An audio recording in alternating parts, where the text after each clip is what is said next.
And as we know, the leaders right now are still Arsenal, and they lead as it turns into a new year as well, something that they found themselves doing in the past and then gone on to not win the title. And that goes back before Arteta's time as well, of course. Well, he was asked about it and he said, let's break it. That's what they transmit every single day. When they're with us training in every match, you can see their desire, you can see the energy that they put in, how much they want it, and that's what we need.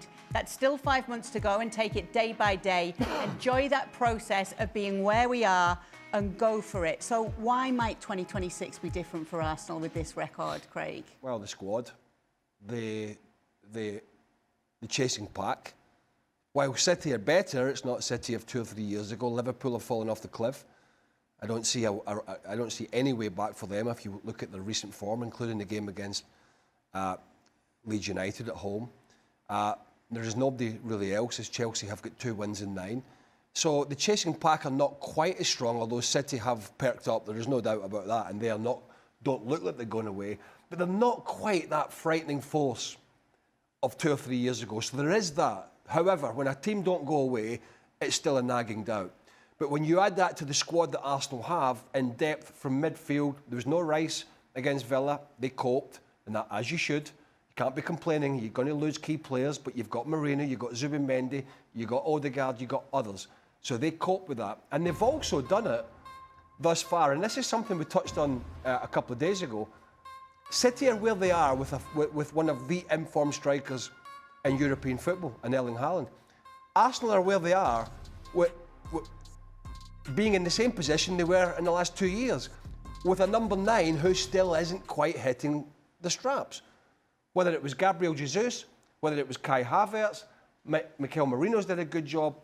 They spent the big money on Gyökeres, and they're not in this position because Gyökeres has got 20 goals. They're in it because they've played as a team.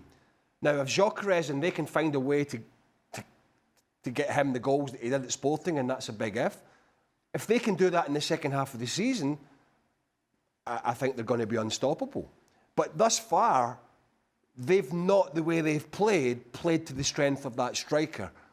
And that's going to be one of the doubts going into the second half of the season. Because if he scores 15 or 20 in the second half of the season, they will win the title. But if he doesn't, and he hasn't so far, then the others are going to have to chip in, which they have done pretty well. What do you think of what Craig's saying here, Robbo, with that Gyökeres situation, how it's going to unravel, and if he's going to come good for Arsenal? I'm not sure he's going to come good. I mean, what are his strengths? You know, I saw him play at Coventry, I saw him play for Sporting, and he's fairly decent in the air when the ball comes in the box. His movement is quite good to get away from people. But I think his strength is just running down the side of defenders. He's not ultra quick, he's got strength in his running. He'll hold defenders off, and when he then gets into the box, that's when he tries to twist and turn and get away from them. He's also good when the ball's rolled into his feet and he's got his back to go and he holds off defenders and wriggles away and gets shots away. That's what he can do very well. At the moment, he's receiving the ball quite a long way from goal, which I don't think is where he wants to receive it. I think he wants to receive it another 10, 15 yards up the field. And we're not seeing him make as many runs down the side because they've got midfield players making those runs. They've got wide players in those positions, and they're not playing those sort of balls. I don't think they have to play to his strengths because they're top of the table. They're doing what they do well at the moment. What he needs to do is make sure that when it does come into his areas, he performs at his very best. And I think the difference between playing at Sporting and playing for Arsenal now, I think the defenders are that little bit quicker, that little bit stronger, and they haven't given him the room to work his magic, which he did in Portugal. But if the others, Robbo, don't, you know, if the goals kind of dry up a little bit and from Saka or Moreno or Trossard or, you know, Eze or if they just sort of dry up a little bit, you're now looking at your striker, right? You're now looking at this guy that you've brought in to try and win these games, and that's where the big question will be in the second half of the season. I don't mean this badly. This sounds strange. He's a goal scorer. There's no facet of his game that I'll look at and think he's brilliant at that. But he's been at Sporting a brilliant goal scorer, and when he's not scoring goals, the rest of his game is just okay. Hustle, bustle, you know, backing into defenders, running the channel, as Robbo said, maybe making some good runs in the box. And if we're being honest about it, thus far, although Arsenal are top of the league, he does look like a little bit of a fish out of water in this Arsenal team. It's not his fault, the kind of player he is. What do you think of what Craig's saying there, Jan?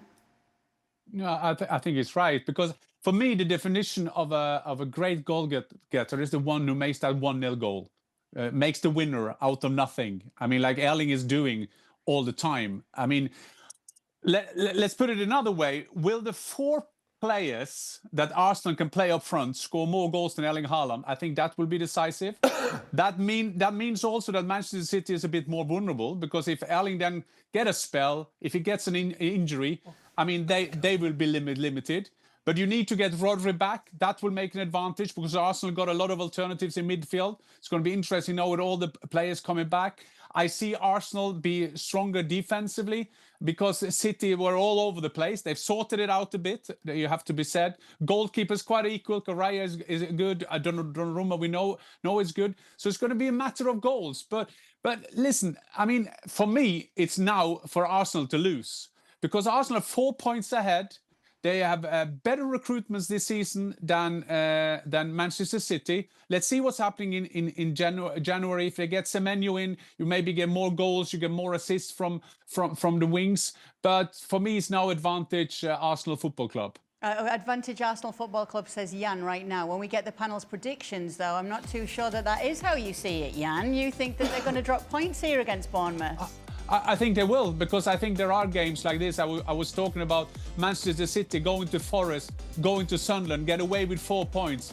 And these are the crucial ones. I mean, great win against Aston Villa. First half, a bit more equal, maybe advantage Aston Villa. But I think this is a test. So I was predicting that my 2 fellow teammates here will go for an Arsenal win, so I go for a draw. You don't agree, Craig? No, Bournemouth had honestly, it was just such a great start to the season. Basically, they lost Zabanya to PSG, lost Houston to Real Madrid, lost Gyökeres to Liverpool, amongst 1 or 2 others. And yet, at one point early in the season, I think they were in the top 4, which is quite amazing. But since then, there's been quite a big drop-off in their form. And so I just think Arsenal are going to be too strong. I think they'll grind them down in the end and get the result. You too, Stewart?